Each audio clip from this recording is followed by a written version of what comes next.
귀한 안식일에 여러분들 뵙게 돼서 참으로 반갑습니다. 또 방송으로 예배 참여하시는 우리 성도님들께서도 이 거룩한 안식에 함께 은혜의 시간 되시기를 간절히 바랍니다. 오늘 함께 민수기 35장에 있는 말씀을 살펴보겠습니다. 민수기 35장은 1절부터 8절에 있는 말씀은 레위인을 위한 성읍을 구별하도록 하나님께서 말씀하십니다. 34장은 가나안에 하나님께서 이스라엘 백성들에게 허락하시는 그 기업의 경계를 말씀하십니다. 그래서 하나님께서 그냥 하나님의 택한 백성이기 때문에 아무 땅이나 마음껏 차지하도록 그렇게 하지 아니하시고 특별히 하나님께서 작정하신 그 경계를 분명히 정하셔서 이스라엘 백성들에게 나누어 주셨습니다. 그것은 하나님께서 모든 세상에 땅에 또 모든 것들의 주인 되시기 때문에 하나님의 의지와 또 그곳에 살고 있는 거민들의 어떤 죄의 경중에 따라서 하나님께서 작정하신 대로 이스라엘 백성들에게 그 땅을 나눠주시는 장면을 34장에서는 볼 수 있습니다. 35장은 이 레위인을 위하여 성읍을 구별하도록 말씀하시는데 레위인에게는 기업이 있습니까? 없습니까? 기업이 없죠. 기업이 주어지지 않았기 때문에 그들도 성소에서 봉사하면서 하나님이 그들의 기업이 된다고 약속하셨는데 그럼에도 불구하고 그들이 거주할 성읍이 필요했다는 것입니다. 그리고 최소한의 목초지도 그들에게 있어야 했기 때문에 하나님께서 그들이 거할 성읍을 여러 지파에서 나눠주도록 그렇게 말씀하셨습니다.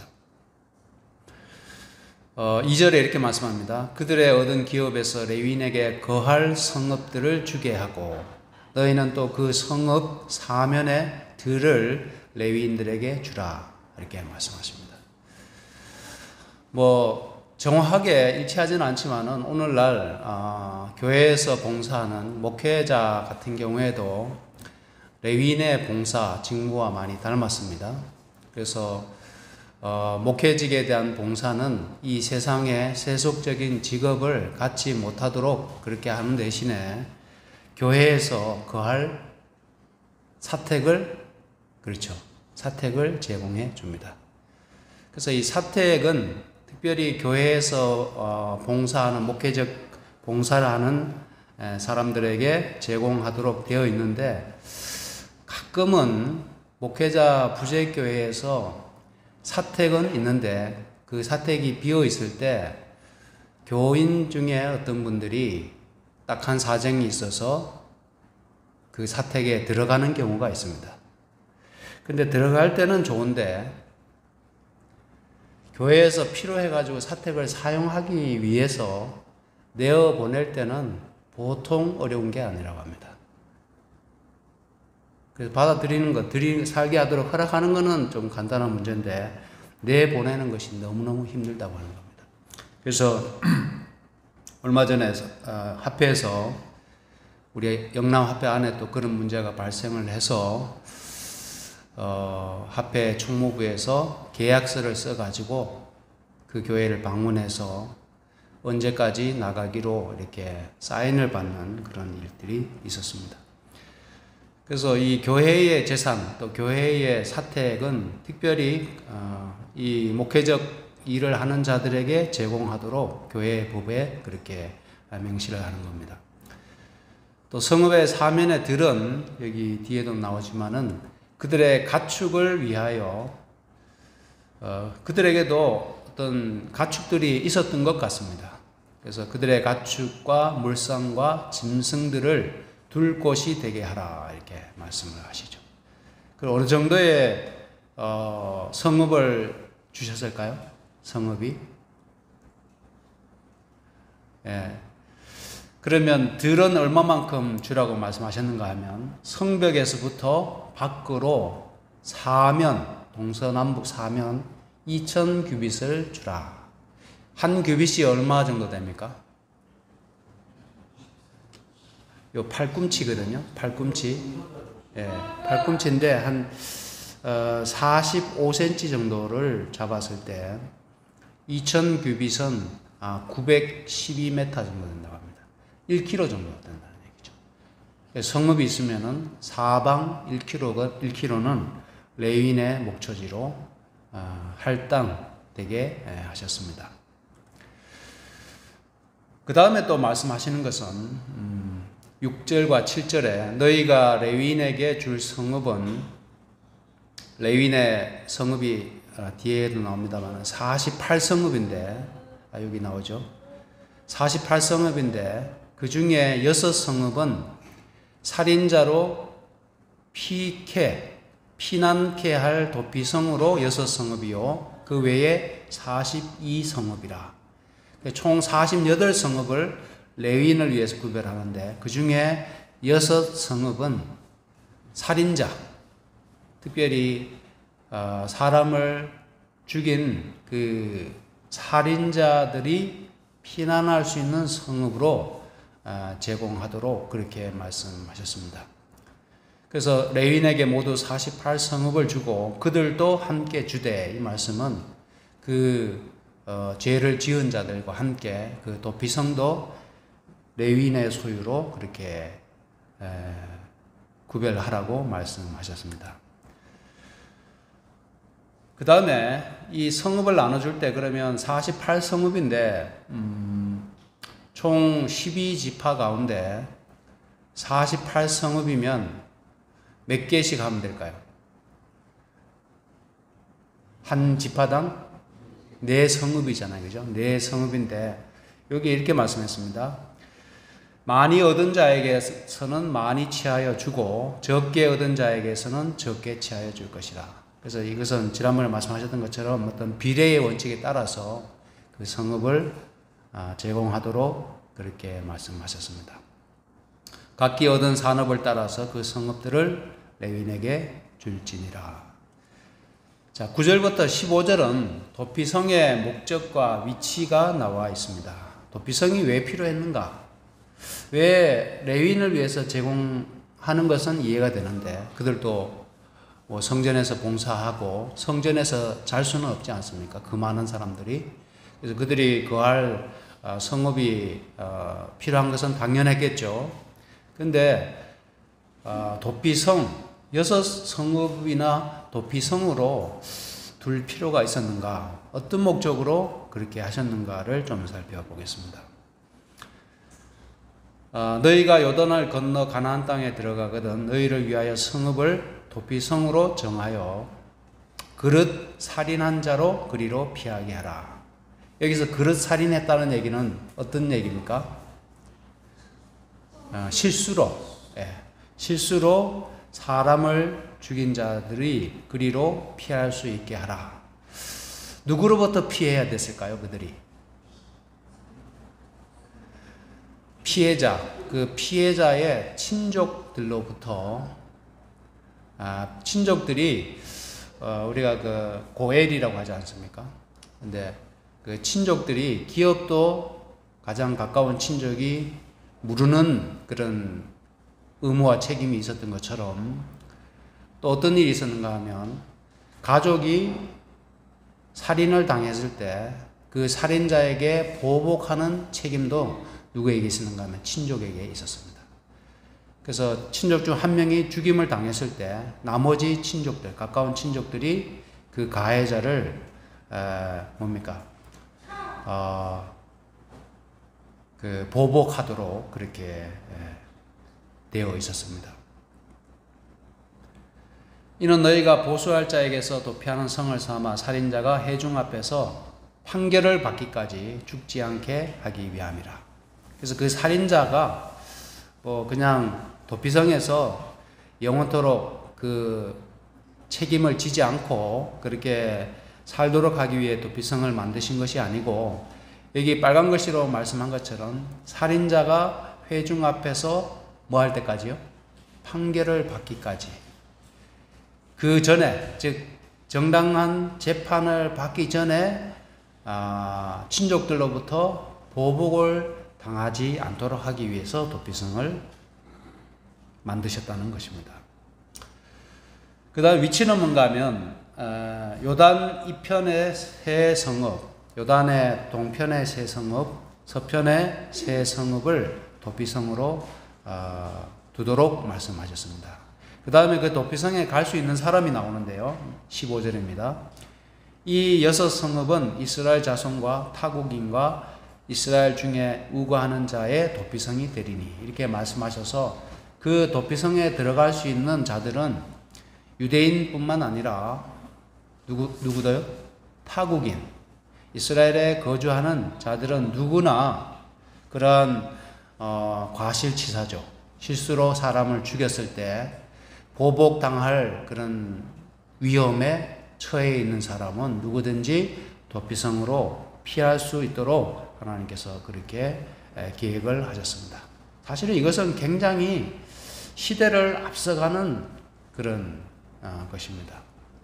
그래서 어떻게 보면 개인적인 보복, 어떤 피해를 입었을 때 개인적인 보복에 의해서 피를 흘리지 않도록 하기 위하여 하나님이 그렇게 이스라엘 사회에 이와 같은 제도를 두도록 말씀하셨습니다.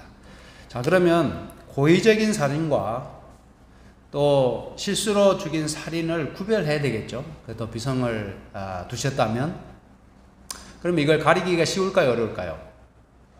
요즘도 뭐 사람들이 살인을 하고 나서 다들 뭐라고 얘기합니까? 변명을 하는데 심신미약 상태였다, 아니면 뭐 술을 먹었다, 아니면 우발적이다, 뭐 이런 얘기를 하죠. 왜 그런 변명을 하는가 하면 계획적인 살인과 우발적인 살인이 형량에 있어서 엄청난 차이가 있기 때문에 그렇습니다. 그래서 성경에도 민수기 35장에도 하나님께서 이와 같은 살인은 고의적인 살인에 해당한다고 명시를 하고 있습니다.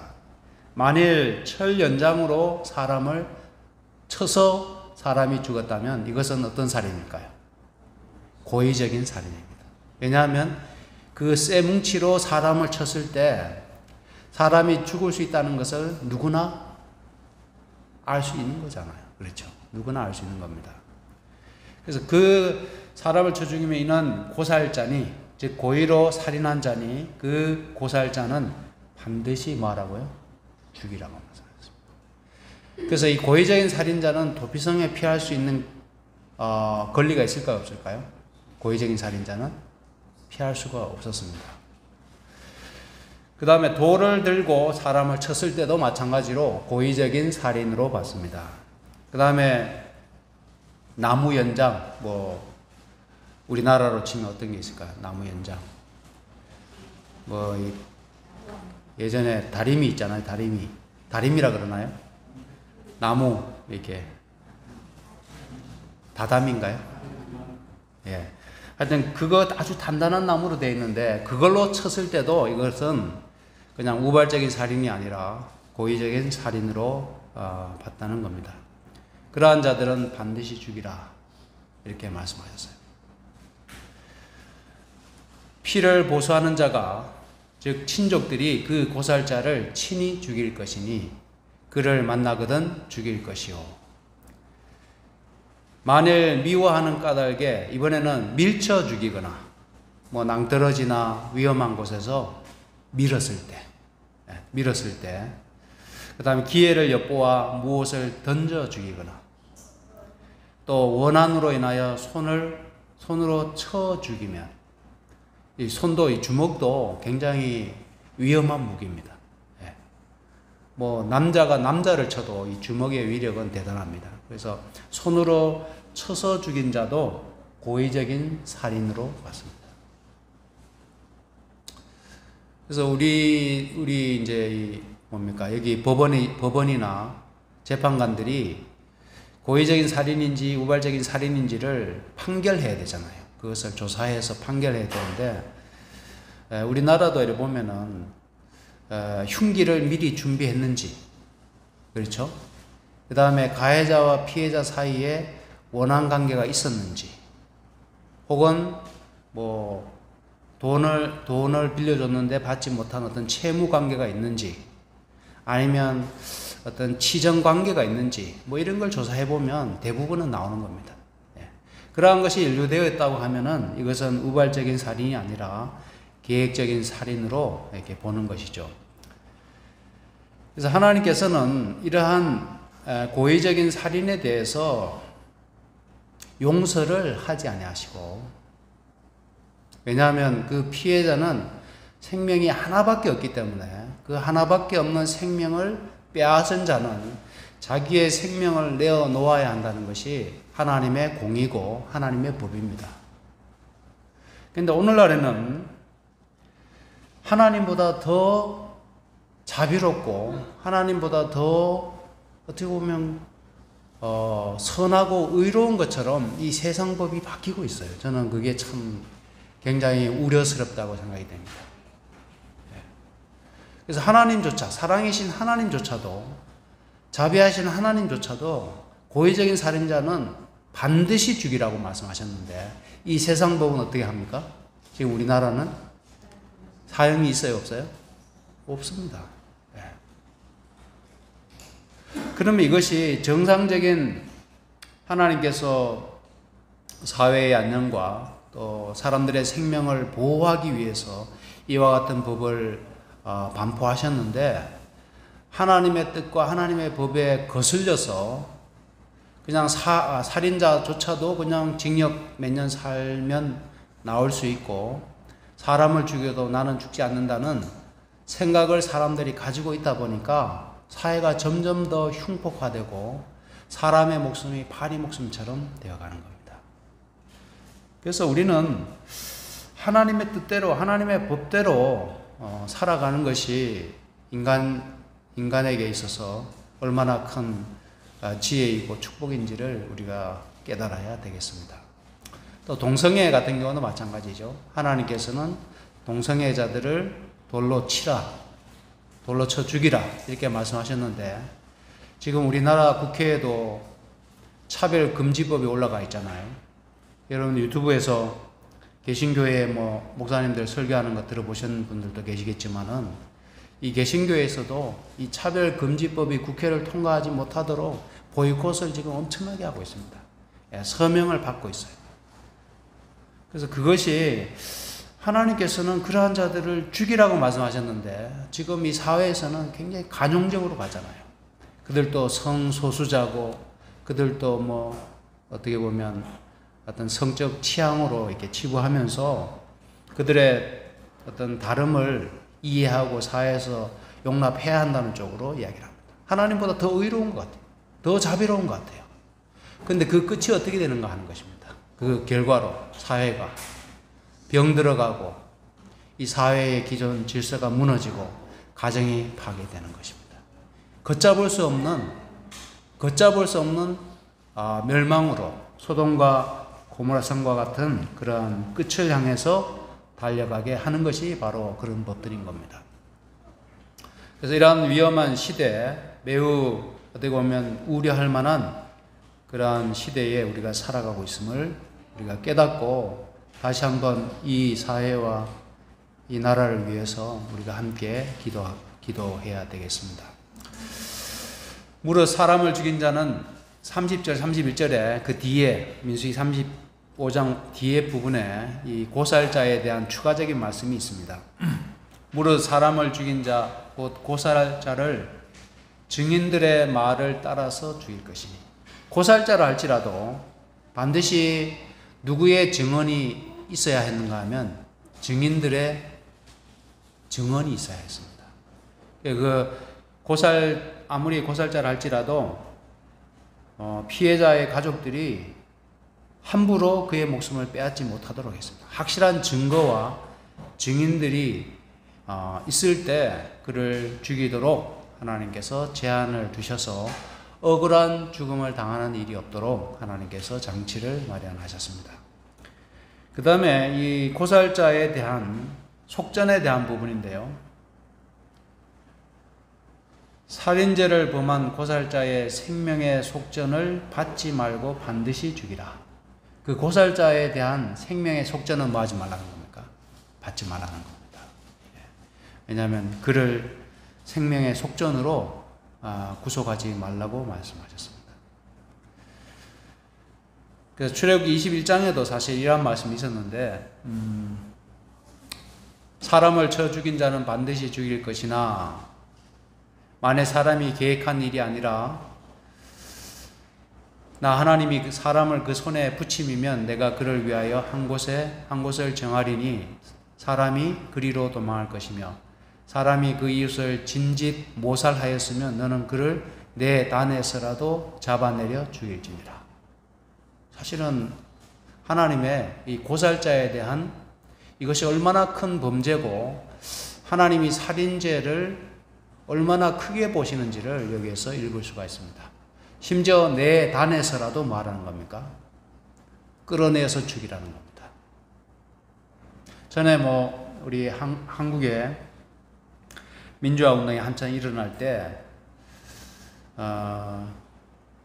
이 사회의 어떤 사법 당국에 추적을 당하는 대학생들이 어디 많이 숨었나요?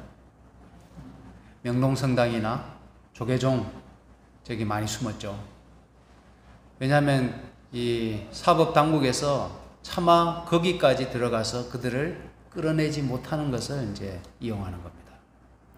근데 하나님께서는 고살자, 고의로 사람을 죽인 자는 내 단에서 지금 제물을 드리든지 예배를 드리는 중에 있더라도 그를 말하는 겁니까? 끌어내서 죽이라 이렇게 말씀하셨습니다. 얼마나 단호하게 하나님이 이 살인자에 대하여 분노하시고 또 그 한 생명을 빼앗은 죄에 대하여 진노하시는지를 우리가 읽을 수가 있죠. 자, 그 다음에 과실치사를 좀 보겠습니다. 과실치사는 이와 같은 자들은 과실치사로 받습니다. 원한 없이 우연히, 원한 관계 없이 우연히. 그래서 아까 제가 고의로 살인한 사람은 그 가해자와 피해자 사이에 원한 관계가 있는지를 이제 본다고 말씀드리지 않았습니까? 여기 말씀한 것처럼 원한 없이 우연히 사람을 밀치거나 기회를 엿봄 없이, 즉 기다렸다가, 그렇죠? 기다렸다가 무엇을 던지지 않아야 합니다. 기다렸다가 만약 그 사람에게 던졌다고 하면 그것은 계획적이기 되기 때문에 그것은 과실치사에 해당하지 않는다는 겁니다. 그 다음에 보지 못하고 사람을 죽일 만한 돌을 던져서, 아까 돌을 치는 것은 고살자에 속했는데 돌에 의해서 죽었다 할지라도 그가 만약에 그 사람이 지나가는 줄을 모르고 돌을 밭에서 돌을 이제 이렇게 가려는 중에 던졌는데 사람이 우연히 맞았다고 하면 그것은 실수로 봤다는 겁니다. 원한도 없고 해하려 한 것도 아닌즉 그는 계획적인 살인이 아니라고 말씀했습니다. 그 다음에 민수기 35장 지금 살펴보고 있고요. 신명기 19장에도 이 실수로 사람을 죽인 자에 대해서 말씀을 하고 있어요. 거기에 표현을 보니까 본래 혐언이 없이 부지 중에 이런 표현을 썼습니다. 혐언 무슨 혐의입니까? 혐언. 우리가 혐오하다 할 때 혐자죠. 혐오할 때 혐자고 원은 어떤 원한 관계의 원자입니다. 그래서 미워하고 어떤 원한이 없이 부지 중에 이웃을 죽인 경우에 과실치사로 봤습니다. 또 부지 중에 오발 사고 있잖아요. 총을 쏘는데 그냥 내가 이렇게 조준해 쏜 게 아니라 우연히 격발됐을 때를 오발 사고라고 그러죠.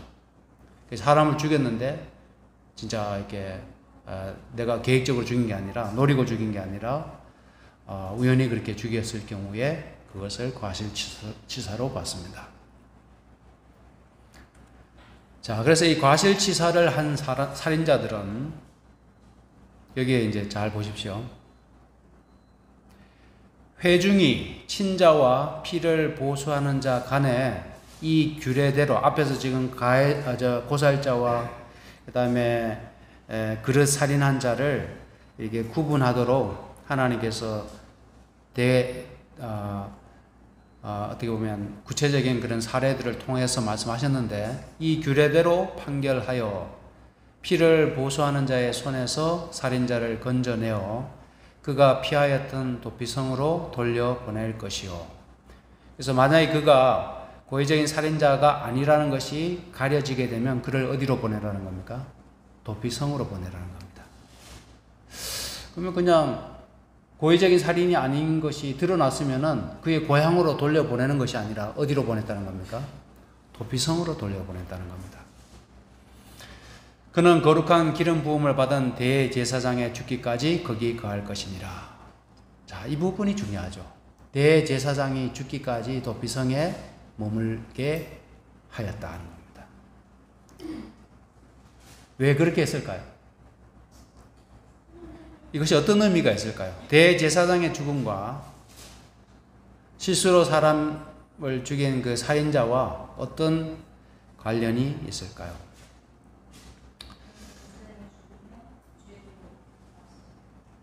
예, 그렇게 간주했다는 겁니다. 그래서 대제사장은 백성들의 죄를 대속하기 위해 봉사하는 위치에 있었잖아요. 그렇죠? 그래서 그러한 위치에 있었기 때문에 그의 죽음은 이 살인자의 죽음으로 뭐 했다는 겁니까? 간주했다는 겁니다. 예. 그래서 대제사장이 죽었을 때 이 살인자도 함께 죽었다고 간주해서 그때서야 비로소 도피성에서 나와서 그의 고향으로 돌아갈 수 있게 그렇게 말씀하셨어요. 자, 여기에는 단순히 그 당시에 사회적인 규례에 머물지 않고 여기에는 복음의 측면이 담겨져 있는 겁니다. 그래서 이 규례까지도 장차 이 땅에 우리의 대제사장으로 오실 예수님의 죽음을 통하여 우리도 어떤 면에 있어서는 고의적인 범죄자가 아니라 아담과 하와의 범죄로 말미암아서 우리도 어떻게 된 겁니까? 우리도 죽게 된 죄인들이 되었다는 것입니다. 그래서 사단은 우리를 내어놓으라고 하죠. 죄인이기 때문에. 그런데 이들의 죄가 고의적인 죄에 해당하는지 아닌지를 조사하고 판결 날 때까지 도피성에 머물도록 하나님께서 계획을 세우셨다는 겁니다. 그래서 우리 한 사람 한 사람이 이 뒤에도 뭐 그런 자세한 내용이 나오겠지만은 이 도피성 제도는 결국에는 예수 그리스도 안에 우리의 피난처 도피성이 있다는 것이죠. 예. 그리고 예수님 대제사장이신 예수님의 죽음이 곧 우리의 죽음이 되기 때문에 우리의 죄에 대한 삭시 이미 치루어졌다고 간주할 수 있다는 겁니다. 그래서 실수로 사람을 죽여서 어떻게 보면 보복자 사탄에게 해당하겠죠, 그죠? 이렇게 봤을 때는 사탄의 끊임없는 협박과 살해의 위협으로부터 우리가 지금 어떻게 보면 위험한 가운데 처해 있는데 예수님의 죽음으로 인해서 우리가 그 모든 그 죄의 대가로부터 노임을 얻었다는 겁니다. 이것을 쉽게 얘기하면 대속이죠, 대속. 예. 그 대속이 이 도피성 제도를 통해서 대제사장의 죽음 이후에 그가 그 살인죄로부터 완전히 노임을 받아서 그의 고향으로 편안히 돌아갔던 것처럼 예수님의 죽음이 우리에게 그와 같은 효과, 그와 같은 은혜가 되었다는 사실을 우리에게 가르쳐 주는 겁니다. 2000년 전에 십자가에서 예수님의 죽음이 어떤 의미가 우리에게 있는지를 이 제도를 통해서 우리에게 가르쳐 주고 있다는 것입니다.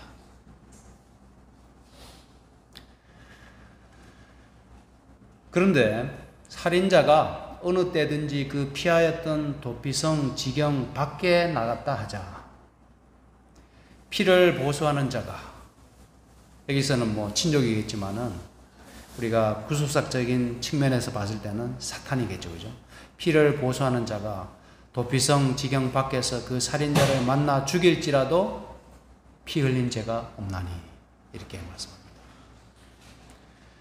그래서 이 죽음의 위협을 당하는 죄인은 대제사장의 죽기까지 반드시 도피성 안에 머물러야 했다는 사실입니다.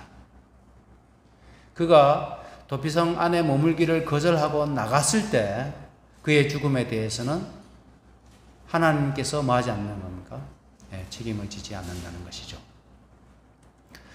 살인자가 대제사장의 죽기까지 그 도피성에 유하였을 것임이라 대제사장의 죽은 후에는 그 살인자가 자기의 산업의 땅으로 돌아갈 수 있느니라. 도피성에 피한 자를 대제사장에 죽기 전에는 속전을 받고 그의 땅으로 돌아가 거하게 하지 말지니라. 그래서 도피성에 거하여 피한 자도 대제사장에 죽기 전에는 속전을 받고 그를 고향으로 돌려보내지 말도록 이렇게 말씀하셨습니다. 그래서 그 속전으로 그의 죄를 속할 수 없다는 겁니다. 오직 대제사장의 죽음만이 그를 속죄할 수 있다는 사실을 우리에게 가르쳐 주고 있습니다. 그래서 누구의 죽음만이 우리를 구원할 수 있는가 하면 대제사장이신 예수님의 죽음만이 우리를 해방시킬 수 있음을 우리에게 말씀하고 있죠. 조금 정리를 해보겠습니다. 도피성입니다. 도피성은 우연히 혹은 본의 아니게 살인을 저지른 사람을 위한 은신처로 레위 지파의 성읍 중에서 선별되었습니다. 두 번째로 제사장 제도를 통해 여호와의 보호 아래 있었습니다. 우리가 그러한 지금 보호하에 있는 것이죠. 그 다음에 이스라엘 땅의 중앙에 위치했습니다. 정확하게는 요단강 좌우에 세 고을씩 있었는데 그 도피성은 유대 법에 의하면은 중앙에 위치했을 뿐만 아니라 높은 곳에 위치했다고 합니다. 그래서 누구나 도피성의 위치를 파악할 수 있도록 높은 곳에 도피성을 뒀다고 합니다. 그리고 1년에 한 차례씩 남녀노소를 막론하고 도피성으로 향하는 길을 닦고 장애물을 치웠다고 합니다. 왜 그런가 하면 이 실수로 사람을 죽인 자가 도망하다가 돌부리에 걸려서 넘어져서 보복자의 손에 잡혀 죽는 일이 없도록 하기 위해서 그 길을 항상 정비를 했다고 하는 것이죠. 살인 혐의를 받는 사람은 조사를 받고 판결이 내려질 때까지 그 성읍 안에서 도피처를 찾을 수 있었다. 이 도피성의 위치가 이와 같습니다. 보이시는지 모르겠는데 6성읍이 저렇게 됩니다. 그래서 6성읍에 대한 여호수아 20장에 보면 지금 민수기 35장에는 그 6성읍의 이름이 나오지 않는데 여호수아 20장에는 도피성의 6성읍의 이름이 나옵니다. 게데스 하고요. 그 다음에 세겜, 헤브론, 골란, 길랏, 라못, 베셀 이렇게 해서 여기 보면 속한 지파하고 그 다음에 거기가 이 레위 지파 중에 어느 가족에 속했는지가 나옵니다. 그래서 게데스라고 하는 도피성은 게르손, 레위 지파 중에서 게르손의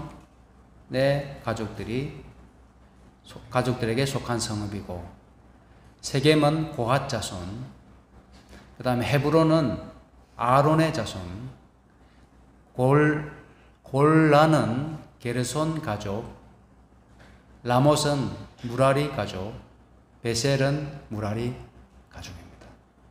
그래서 레위 지파에 속한 48성읍 중에 도피성이 있었는데 그 도피성이 구체적으로 레위 지파의 어느 가족에 속했는지를 우리가 알 수가 있습니다. 자, 그래서 이 도피성과 관련된 기본 원칙과 가치를 보면 피해 보복자의 역할을 제한한다. 그래서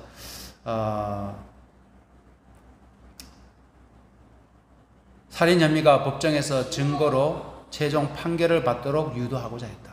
그래서 하나님께서 이 보복, 어떻게 보면 눈에는 눈, 이에는 이, 살인은 살인으로 보복하도록 되어 있는 동해 보복의 법칙이 남용되지 않도록 하기 위해서, 제한을 두기 위해서 이 도피성 제도를 주셨다는 것이죠. 중요한 법적 차이를 세우셨다는 데 의미가 있습니다. 그래서 계획적인 살인과 우발적 살인 사이에 차이를 두셨다는 겁니다. 이것이 성경에 나오는 매우 중요한 측면입니다.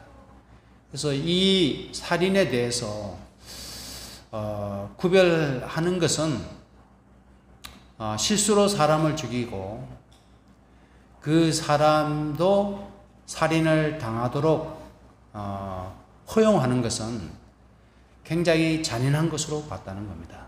그래서 지금 사형제도 폐지론자들의 주장도 이것입니다. 이 사형제를 찬성했을 경우에 억울하게 죽을 수 있는 많은 사람들이 있다는 겁니다. 근데 그 억울하게 죽은 사람을 다시 살릴 수가 없기 때문에 사형제는 매우 신중해야 된다는 입장입니다. 혹은 독재자가 통치하는 사회에서 사형제도가 있을 경우에는 정적들을 제거하기가 쉽다는 겁니다. 죽여버리면 끝나니까, 어떤 죄를 뒤집어 씌워서. 그래서 이 계획적 살인과 우발적 사이의 법적 차이를 딱 확립을 시켜서 이 부분에 대한 배려 혹은 세심한 판결을 내리도록 하셔서 무죄한 피가 흘려지는 일이 없도록 하나님이 계획하셨습니다. 이것도 뭐 비슷한 말씀인데요. 무죄한 피를 흘리는 일을 어떻게 처리할 것인지. 그래서 고의적으로 무죄한 피를 흘린 자는 반드시 죽이고, 우발적 살인자는 보복자로부터 피 흘림을 예방함으로 인해서 그의 피로 땅이 더럽혀지지 않도록 그렇게 하셨습니다. 대제사장의 죽음은 우발적 살인자의 죽음으로 여겨져서 그들은 집으로 돌아갈 수 있게 되었습니다. 그래서 이것은 아까 앞에서 말씀드렸던 것처럼 대제사장의 죽음은 도피성에 피한 살인자의 피 흘림을 대신한 것으로 간주되었다 하는 겁니다. 여기에 구속의 놀라운 원칙이 숨어져 있다고 하는 것입니다. 자, 그래서 이 도피성이 실수로 사람을 죽인 사람에게 얼마나 중요한 것, 얼마나 놀라운 피난처가 되었을까요? 그렇지 않습니까? 지금 보복자들이 자기의 목숨을 노리고 쫓아올 때 도피성에만 들어가면 살아남는 겁니다. 그런 측면에서 도피성이 그들에게 얼마나 의미 있는 장소고, 얼마나 어떻게 보면 생명을 피신할 중요한 곳이었겠습니까? 자, 그런 측면에서 도피성과 이 피난처를 성경은 이렇게 말씀합니다. 나의 하나님이시여, 나의 피할 바위시여, 나의 방패시여, 나의 구원의 뿌리시여, 나의 높은 망대시여, 나의 피난처시여, 나의 구원자시라. 나를 흉악에서 뭐 하셨다고요? 구원하셨습니다. 흉악한 보복자로부터 생명을 구할 수 있는 도피성처럼 하나님께서 그와 같은 분이시다 합니다. 흉악한 사탄 마귀로부터 우리의 목숨을 빼앗기 위해서 우는 사자처럼 그렇게 산길자를 찾는 마귀로부터 우리의 피난처가 되시는 하나님, 우리의 높은 망대가 되신다 말씀하셨습니다. 주는 나의 피난처시요 원수를 피하는 견고한 망대이십니다. 자, 이 말씀은 의미 있는 말씀이죠. 시편의 이 말씀이 그냥 뭐 단순한 피난처가 아니라 도피성에 관한 하나님의 복음, 하나님의 율법 규례를 이해하고 있는 시편의 기자가 이 말씀을 쓴 겁니다. 고대 하나님의 백성을 위해 지정된 도피성은 그리스도 안에 준비된 피난처의 상징이었다. 부조와 선지자에 말씀하셨어요. 그리스도 안에 준비된 피난처의 상징입니다. 그래서 우리는 어디에 들어가야만이 우리의 목숨을 구할 수 있는가 하면 피난처 되시는 그리스도 안에 머물러야 하는 것입니다. 이 말씀 굉장히 중요한 말씀이에요. 그리스도 안에. 로마서 읽다 보면 그런 표현 많이 나오잖아요. 로마서 8장 1절에 그리스도 안에 있는 자에게는 뭐가 없어요? 결코 정죄함이 없나니. 여러분들 그 살인자가 아까 말씀드렸던 것처럼 도피성 안에 머물면 되는데 거기 머물기 싫어가지고 나갔을 때 보복자가 그를 죽여도 그 피해에 대해서는 아무 문제 없다고 말씀하지 않았습니까? 그래서 우리는 참 그리스도 안에 머문다고 하는 것이 얼마나 중요한지를 우리가 잘 이해를 해야 되겠습니다. 교회는 반역한 세상에서 하나님이 보유하고 계시는 당신의 요새요 도피성입니다. 그래서 우리는 교회 안에 머물러야 합니다. 우리가 그리스도 안에 머물러야 하는 것처럼 마찬가지로 교회 안에 머물러야 합니다. 우리가 내일 교과 시간에 그 말씀을 배울 겁니다. 그리스도 안에, 교회 안에 동일한 의미잖아요. 그래서 교회가 싫고 교회에 누가 보기 싫고 이렇게 해서 교회를 떠나는 것은 너무나 위험한 생각이고 위험한 결정입니다. 죄인에게 있어서 그의 목숨을 구할 수 있는 유일한 장소는 도피성입니다. 우리에게도 마찬가지입니다. 우리가 교회 안에 있는 것이 얼마나 중요한지를 다시 한번 깨달아야 되겠습니다. 마지막 결론입니다. 하나님께서 앞에서 잠깐 말씀드렸지만은 피로 인해서 땅이 더럽혀지지 않도록, 즉 살인자에 의해서 무죄한 피가 흘려지게 될 때 그 땅이 더럽혀진다고 하는 것입니다. 그래서 하나님의 약속의 땅이 비참한 무죄한 자의 피로 인해서 더럽혀지는 일이 없도록, 다시 말하면 쉽게 얘기하면 살인과 같은 끔찍한 범죄가 일어나지 않는 신성한 곳이 될 수 있도록 하시기 위하여 하나님께서 이 제도를 허락하시고 또 무죄한 자들의 피가 흘려지지 않도록 하나님께서 이와 같은 정말 놀라운 탁월한 제도를 그 옛날에 하나님의 백성들에게 허락하셨다고 하는 것입니다. 이 도피성에 관한 복음이 오늘 우리에게도 매우 중요하고 매우 의미 있다는 사실을 다시 한번 생각하면서 우리의 피난처 되시는 그리스도, 우리의 도피성 되는 교회를 더욱더 사랑하고 그 안에 우리 주님 오실 때까지 머물게 되시는 여러분과 제가 되기를 간절히 바라면서 말씀을 마치겠습니다.